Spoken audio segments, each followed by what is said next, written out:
Welcome to Charak life care solutions. Health insurance related మనం ఏదైనా reimbursement తీసుకోవాలన్నా లేదంటే క్యాష్లెస్ అయినా డైరెక్ట్ క్లైమ్కి వెళ్ళినప్పుడు ఒక్కోసారి కొన్ని క్లైమ్స్ అనేవి రిజెక్ట్ అవుతూ ఉంటాయి. సో ఇలాంటివి అసలు ఎందుకు జరుగుతాయి ఏంటి, ఈ విషయాల మీదే మనతో మాట్లాడటానికి వెంకట్ గారు ఉన్నారు. ఆయనతో మాట్లాడదాము. వెంకట్ గారు, జనరల్గా హెల్త్ ఇన్సూరెన్స్లో క్లైమ్స్ అసలు ఎందుకు రిజెక్ట్ అవుతాయి?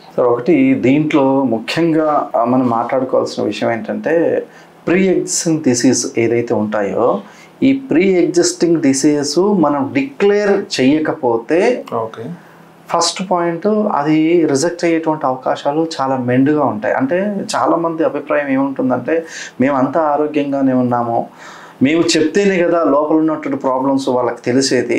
సో హెల్త్ ఇన్సూరెన్స్ వాళ్ళు మేము చెప్పింది రాసుకుంటారు, వెళ్ళిపోతారు, మాకు పాలసీ వచ్చేస్తుంది, మేము డబ్బులు కడతాం, రేపు పొద్దున్న హాస్పిటల్కి వెళ్తే క్లెయిమ్ వచ్చేస్తుంది అనేటువంటి భావనతో కొద్ది మంది మాత్రం ఉంటారు. అలాంటి వాళ్ళకి ఖచ్చితంగా క్లెయిమ్ రిజెక్ట్ అయ్యేటువంటి అవకాశం ఉంటుంది సార్. ఇకపోతే రెండోది ఏంటంటే హాస్పిటల్ వాళ్ళు పెట్టినటువంటి అంటే హెల్త్ ఇన్సూరెన్స్కి తర్వాత ఈ హాస్పిటల్కి ఒక MOU జరుగుద్ది, మెమరాండం ఆఫ్ అండర్స్టాండింగ్ అని చెప్పి ఒక అగ్రిమెంట్ ఉంటుంది. మీ పేషెంట్లు లేదా మీ కస్టమర్లు మా హాస్పిటల్కి పంపించండి, మేము ఇదిగో ఈ రేటు ప్రకారం మేము చేస్తాము, ట్రీట్మెంట్ చేస్తాము అని చెప్పి ఒక్కొక్క డిసీజ్కి ఒక్కొక్క టారిఫ్, అర్థమయ్యే భాషలో చెప్పాలంటే ఒక్కొక్క టారిఫ్ డిసైడ్ చేసి వాళ్ళకి ఇచ్చేస్తారు.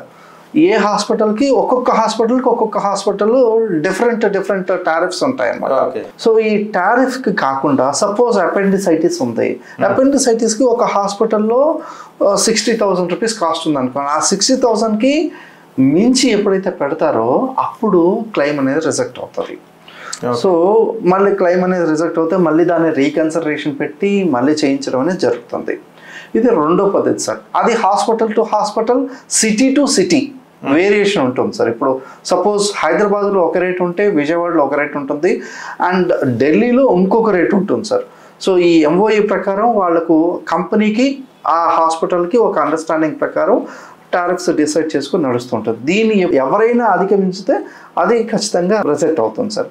ఇక మూడోది ఏంటంటే చాలామంది ఎర్లీ క్లెయిమ్స్ పెడుతుంటారు. అంటే లైక్ ఎర్లీ క్లెయిమ్స్ కావచ్చు, లేదా అక్కడ హాస్పిటల్లో పనిచేసేటువంటి ఇన్సూరెన్స్ డిపార్ట్మెంట్ వాళ్ళు ఉంటారు కదా, అక్కడ వాళ్ళు షిఫ్ట్ వారీగా పనిచేస్తూ ఉంటారు, 3 షిఫ్ట్ల వారీగా పనిచేస్తుంటారు. ఎవరైనా కొత్త పర్సన్స్ వచ్చినప్పుడు వాళ్ళకి ప్రాపర్ ట్రైనింగ్ లేకపోవడం అనుకోవచ్చు, లేదంటే నాలెడ్జ్ సరిగ్గా లేకపోవడం అనుకోవచ్చు, ఇంకా వాళ్ళు ఉన్నటువంటి బిజీలో అయి ఉండొచ్చు. ఒక్కొక్కసారి అంటే ప్రాపర్ డాక్యుమెంటేషను అక్కడ ఆ సైట్లో పర్టికులర్ వెబ్సైట్లో ఏదైతే ఉంటుందో ఆ వెబ్సైట్లో పోర్టల్లో అప్లోడ్ చేయరు. ఇది సరిపోతుంది కదా, ఇది సరిపోతుంది కదా అని చెప్పి పెట్టేస్తారు. ఆ పాత రికార్డ్స్, ఆ పర్టికులర్ డిసీజ్కి సంబంధించినటువంటి ఓల్డ్ రికార్డ్స్ ఏవైతే ఉంటాయో అవి చేయకపోతే దానికి రిలేటెడ్ డిసీజ్కి సంబంధించిన రిలేటెడ్ అక్కడ కంపెనీలో ఉన్నటువంటి డాక్టర్స్ అర్థం చేసుకోవడానికి సింక్ అవ్వదు. ఓకే. సో సింక్ అవ్వనప్పుడు ఇట్ ఈస్ డాక్యుమెంట్ ఆర్ ఇన్ప్రాపర్గా ఉన్నాయి, సో కాబట్టి మీరు క్యాష్లెస్ మేము ఇవ్వలేము, రీఎంబర్స్మెంట్కి రమ్మండి అని చెప్పన్నా చెప్పొచ్చు, లేదంటే అసలు కంప్లీట్గా ఇది నల్ అండ్ వాయిడ్ అని చెప్పి చేస్తారు. ఒక్కొక్కసారి ఎందుకు జరిగింది ఆ మిస్టేక్? ప్రాపర్ డాక్యుమెంటేషన్ సరిగ్గా చేయకపోవడం వల్ల జరిగింది. ఇది ఇంకొక పాయింట్ సార్. ఇంకొక పాయింట్ ఏంటంటే అసలు ఈ డాక్యుమెంటేషన్ పెట్టేటువంటి క్రమంలో కొన్ని కొట్టివేతలు చేస్తూ ఉంటారు. అంటే డాక్టర్ వస్తారు, అమ్మ బాగానే ఉంది, ఓకే మీరు ఈరోజు డిశ్చార్జ్ అయిపోండి అని చెప్పి రాసేస్తారు. ఆ మాట విని వీళ్ళు ఆల్రెడీ అక్కడ ఉన్నటువంటి సపోర్టింగ్ కాంపౌండర్స్ కానీ వాటెవర్ ఆ హాస్పిటల్ పీపుల్ ఎవరైతే ఉంటారో వాళ్ళు డిశ్చార్జ్ పెట్టేస్తారు. సంథింగ్ ఏదో తర్వాత నిర్ణయాలు ఏవైతే ఉంటాయో వాటి వల్ల మారడం వల్లనో ఆ డిశ్చార్జ్ అనేది డిలే అవుతుంది. డిలే అవ్వడం వల్ల మళ్ళీ రూమ్ రెంట్లు, కాస్ట్లు ఇవన్నీ కూడా యాడ్ అయిపోతూ ఉంటాయి. సో ఆ డేట్స్ మిస్ మ్యాచ్ అవుతాయి. మిస్ మ్యాచ్ అయినప్పుడు ఖచ్చితంగా అది క్లెయిమ్ అవుతుంది సార్. అంటే కొట్టివేతలు కొన్నిసార్లు ఇలా జరగవచ్చు, ఇంకా కొన్నిసార్లు అంటే హాస్పిటల్ డాక్యుమెంట్స్ పెట్టేటప్పుడు కొట్టివేతలు వేస్తూ ఉంటారు. సో ఫ్యాబ్రికేటెడ్ జరిగింది, డాక్యుమెంటేషన్ ఫ్యాబ్రికేటెడ్ జరిగింది అని అంటే ఖచ్చితంగా అది సస్పిషియస్ క్లెయిమ్ కింద ట్రీట్ చేస్తారు సార్. ఓకే. ఇదొక రీజన్ క్లెయిమ్స్ అనేది రిజెక్ట్ అవ్వడానికి ఒక రీజన్ అనమాట. ఇదే కాకుండా కొన్ని ఎర్లీ క్లెయిమ్స్ ఉంటాయి సార్. అంటే పాలసీ తీసుకున్న తర్వాత ఫర్ ఎగ్జాంపుల్ పాలసీలో క్లాజ్ ఏముంటుంది, ఫస్ట్ పాయింట్ డే 1 నుంచి వచ్చేసి యాక్సిడెంటల్గా ఏం జరిగినా కూడా కవర్ అవుతుంది హెల్త్ ఇన్సూరెన్స్లో. సో సెకండ్ పాయింట్ ఏంటంటే 31st డే నుంచి అంటే 1 month తర్వాత నుంచి న్యాచురల్గా వచ్చేటువంటి డిసీజెస్ ఏ వచ్చినా కూడా కవర్ అవుతాయి. ఇది ఎవరైనా ఏ పాలసీ అయినా ఏ కంపెనీ అయినా సరే ఈ 2 కండిషన్స్లో అసలు క్లెయిమ్ అనేది రిజెక్ట్ కాదు, ఇచ్చేస్తారు. ఇక రిజెక్ట్ అయ్యేది ఏంటంటే 2 సంవత్సరాల తర్వాత క్రానిక్ డిసీజెస్ కొన్ని ఉంటాయి. ఒక 9 రకాల జబ్బులు ఉంటాయి.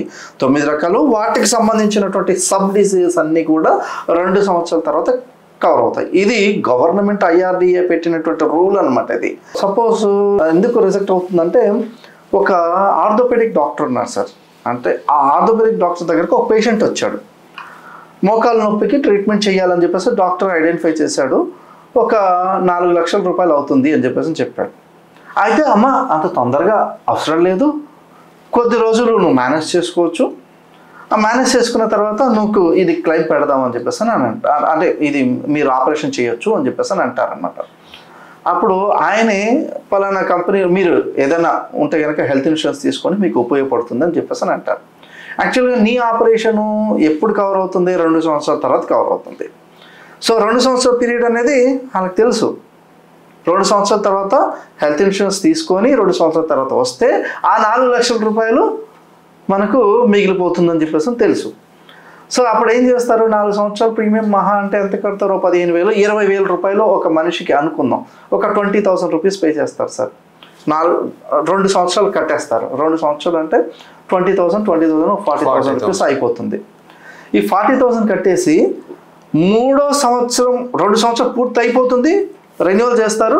వెంటనే నీ సర్జరీకి బిల్ పెట్టేస్తారు, హాస్పిటల్లో క్లెయిమ్ పెట్టేస్తారు. మన డాక్టర్ గారు కదా ఇప్పించింది, క్లెయిమ్ వస్తుందని చెప్పారు, ఆయనే చేస్తానని చెప్పారు, అసలు ఫ్రీగా చేస్తా అని చెప్పారు, ఏముందని చెప్పేసి వెళ్ళిపోతారు, చేసేస్తారని చెప్పేసి వెళ్ళిపోతారు. ఇక్కడ క్లియర్ కట్గా అలా జరిగినటువంటి ఎర్లీ క్లెయిమ్స్ ఏవైతే ఉంటాయో క్లియర్ కట్గా అర్థమైపోయింది సార్. 2 సంవత్సరాల 1 నెల, 2 సంవత్సరాల 2 నెలలు జరిగిన వెంటనే ఎవరికైనా కూడా ఈజీగా ఇట్టగా అర్థమైపోతుంది సార్. అంటే వెంటనే ఇతను ఆ క్రానిక్ డిసీజ్ అంతా కూడా 2 సంవత్సరాలు అయిపోగానే క్లెయిమ్ పెట్టేశారు అని అంటే ఈజీగా అర్థమైపోయింది. సో ఒక కార్టిలేజ్ డ్యామేజ్ అవ్వడానికి 3 to 5 years పడుతుంది. కార్టిలేజ్ డ్యామేజ్ అయిపోయి దాన్ని మొత్తం అంతా కూడా అంటే నీ రీప్లేస్మెంట్ చెయ్యాలి అని అంటే 3 to 5 years మినిమం పడుతుంది. అది దాన్ని 2 సంవత్సరాలు అవగానే ఇమీడియట్గా పెట్టామంటే అర్థం ఏంటి? సో అది ఏ నార్మల్ డాక్టర్కైనా కూడా అర్థమైపోతుంది. ఇలాంటి సందర్భాల్లో రిజెక్ట్ అవుతాయి సార్. ఓకే. సో ఇదే కాదు, ఈ 9 రకాల జబ్బుల్లో నేను ఏవైతే చెప్పానో అంటే కిడ్నీ స్టోన్స్ కావచ్చు, క్యాటరాక్ట్ కావచ్చు, లేదా నీ ఆపరేషన్స్ కావచ్చు, పైల్స్ ఫిస్టులా కావచ్చు, తర్వాత వెరికోస్ వెయిన్స్ కావచ్చు, all types of ENT infections కావచ్చు, తర్వాత ఈ హిస్టరెక్టమీ లాంటివి కావచ్చు. సో ఇలాంటి కండిషన్స్ ఏంటంటే 2 సంవత్సరాల తర్వాత అవి అంటే మెడిసిన్ తోటి మేనేజ్ చేసుకునేటువంటి జబ్బులు అనమాట. 2 సంవత్సరాలు ఆగి తర్వాత మనం ట్రీట్మెంట్ చేసుకునేటువంటి అవకాశము వెసులుబాటు ఉంటుంది. ఆ డిసీజ్కి నేను ఇప్పుడు చెప్పినటువంటి ఈ జబ్బు యొక్క లక్షణమే అంత. ఇది మనకు ఏ హాస్పిటల్కి వెళ్ళినా కూడా అది తెలిసిపోద్ది. ఆ జబ్బు ఎప్పుడు వచ్చింది, ఎప్పుడు ఆ ట్రిగ్గర్ అయింది, దానికి ఎంత టైం పడుతుంది ఆపరేషన్ చేయడానికి అని చెప్పేసి ఇలాంటి సందర్భాల్లో ఖచ్చితంగా రిజెక్ట్ అవుతుంది సార్ అది. ఇకపోతే కొన్ని ఏంటంటే హాస్పిటల్ వాళ్ళు పేషెంట్ అంటే హెల్త్ ఇన్సూరెన్స్ ఉంది అనగానే హాస్పిటల్ వాళ్ళు నోట్ చేసి ఏదో ఒక జబ్బు నోట్ చేసి ఇది కంప్లీట్గా ఫ్రాడ్, క్రైమ్తో సమానం సార్. ఇది నోట్ చేసి ఇన్ని సంవత్సరాల సీనియారిటీ ఉందా, ఇలా మేము చాలా ఐడెంటిఫై చేసాం సార్. మీ దగ్గర 5 సంవత్సరాల పాలసీ ఉందా, తీసుకురండి. 5 లక్షల రూపాయల పాలసీ ఉందా, ఓకే 3 లక్షల రూపాయలు లేదా 4 లక్షల రూపాయలు క్లెయిమ్ చేద్దాం, మీకు 50%, మీకు 50%. చెప్పకూడదు ఆ పర్సంటేజ్లు అవన్నీ కూడా. ఇలా వచ్చిన సందర్భాల్లో క్లెయిము ఏదన్నా సస్పీషియస్గా దొరికిందనుకోండి, హాస్పిటల్ సస్పెండ్ అవుతుంది, ఆ తీసుకున్నటువంటి పాలసీ టర్మినేట్ అయిపోతుంది. ఇలాంటి సందర్భాలు కూడా చాలానే ఉన్నాయి సార్. అంటే మాకు కనీసం అట్లీస్ట్ నెలకు ఒక కేసు అయినా డిటెక్ట్ అవుతూ ఉంటుంది. రీసెంట్గా అంతెందుకు నాకు ఒక కస్టమర్ ఉన్నారంటే ఆయన ఎప్పటి నుంచో దాదాపు ఒక 7-8 సంవత్సరాల నుంచి కడుతూ ఉన్నారు, హెల్త్ ఇన్సూరెన్స్ పే చేస్తున్నారు. ఏంటండి ఇంత విపరీతంగా పెరిగిపోతుంది, అసలు మేము ఎప్పుడూ క్లెయిమ్ చేయలేదు కదా, ఎందుకు పెరుగుతుంది అని చెప్పి అసలు ఆయన ప్రీమియం పే చేయడానికి ససమీరా ఒప్పుకోలేదు. పైగా హాస్పిటల్కి వెళ్ళి వాళ్ళు ఒక 5 నెలల కిందట ఏదో ఒక సర్జరీ చేయించుకున్నారంట. హాస్పిటల్ వాళ్ళకి ఏం జరిగిందో నాకైతే క్లారిటీ లేదు, బట్ సంథింగ్ ఈజ్ దేర్, అక్కడ మిస్సింగ్ అయింది అని చెప్పి నాకు ఇట్టే అర్థమవుతుంది ఆయన మాటలను బట్టి. ఆయన జిఎస్టీకి భయపడా లేకపోతే క్యాష్ ఏదో సంథింగ్ వాళ్ళ ఆఫీస్ది క్లెయిమ్ చేసుకున్నారా, ఆయన గవర్నమెంట్ ఎంప్లాయ్, ఆయన ఆఫీస్ది క్లెయిమ్ చేసుకున్నారా నాకైతే క్లారిటీగా ఆయన చెప్పలేదు.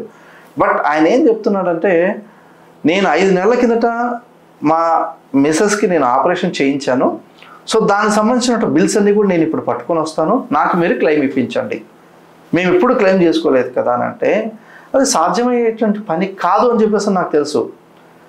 ఎంత చెప్పినా కూడా ఒప్పుకోకపోగా ఇదేనా మీరు హెల్ప్ చేసేది, ఇందుకైనా మేము ప్రీమియం కట్టేది, మా ప్రీమియమ్స్ అంతా కూడా మీరు తినేస్తున్నారు అట్లా ఇట్లా అని చెప్పేసి ఇంకా నానా ఇబ్బందులు పెట్టాడనమాట.